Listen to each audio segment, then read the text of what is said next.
আসসালামু আলাইকুম। নির্বাচন শেষ। বেসরকারিভাবে ফলাফল আমরা জানতে পারছি। সরকারিভাবে এখনো ফলাফল ঘোষণা করা হয় নাই। তো রুমিন ফারহান জিতছে আমার এলাকা থেকে। তো বলছিলাম যে রুমিন ফারহান জিতে যাবে বিকজ কারণটা হচ্ছে যে ওনাকে যখন বিএনপি থেকে বহিষ্কার করা হয়েছিল, তখনই তার আগে দিয়ে উনি আপনার নিজেই দল ছেড়ে দিচ্ছে। তো ছেড়ে দিয়ে উনি স্বতন্ত্র থেকে দাঁড়াবে এরকম একটা ঘোষণা দিচ্ছে, আমি একটা ভিডিওতে বলছিলাম।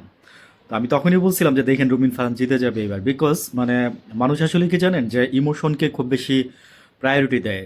এটা রুমিন ফারহান নিজেও বলছে যে অভিমান শব্দটা খুব দামি একটা শব্দ, এটা যেখানে সেখানে ব্যবহার করবেন না। আমিও বলি যে অভিমান শব্দটা আসলে কি যে ছোটোখাটো রাগ আপনার প্রতি আমার কথায় দ্বিধাদ্বন্দ্ব থাকতে পারে, মিলের মত অমিল থাকতে পারে, কিন্তু কারোর প্রতি অভিমান করলে অভিমান কিন্তু এমনি এমনি আসে না। অভিমান আসে অনেক ক্ষোভের পরে, একটা অভিমান আসে।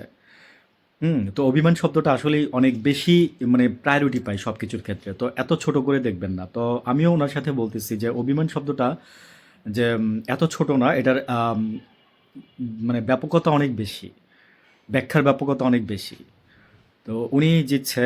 তো যেটা আমি বলতে আসছি, আমার মেসেজ দেওয়ার যেটা ছিল সেটা হচ্ছে যে ওনাকে বিএনপি থেকে ফোন দেওয়া হয়েছে। উনি যখন জিতে যাচ্ছে তখন ওনাকে বিএনপি থেকে ফোন দেওয়া হয়েছে। হ্যাঁ, যে বলছে যে আপনি দলে আসেন, বিএনপিতে আসেন, আপনি আপনি আরো বেশি কিছু পাবেন। তো রুমিন ফারহান বলতেছে যে বেশি কিছু আর কি পাবো, আমি ওনার দল ছাড়া ওই এটা এখন তারেক রহমান সাহেবের দল, বিএনপি। আর আমার যারা হচ্ছে আমাকে যারা এতদিন মানে রঙিন হাঁস উপহার দিচ্ছে।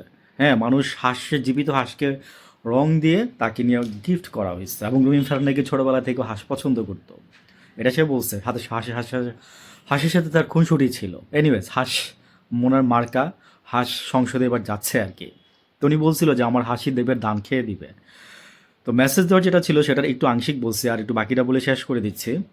তো সেটা হচ্ছে যে উনি বলতেছে যে আমাকে নির্বাচনের পরে মানে জাস্ট যখন আমি জিতে যাব তখন আমাকে বলছে যে আসেন বড় কিছু পাবেন।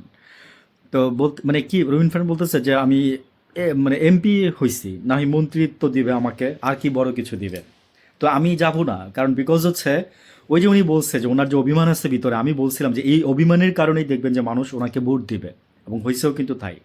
রবিন ফারহানকে কিন্তু মানে জিতে আসার পিছনে আমি বলবো যে এটা একটা মানে মূল কারণ। ওনাকে মানুষ ভালোবাসছে ওইখান থেকে, ভালোবাসাটা ওনার শুরু হয়েছে ওইখান থেকে।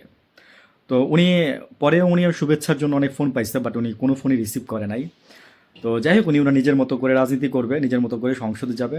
এই তো, ভালো থাকবেন সবাই। আসসালামু আলাইকুম।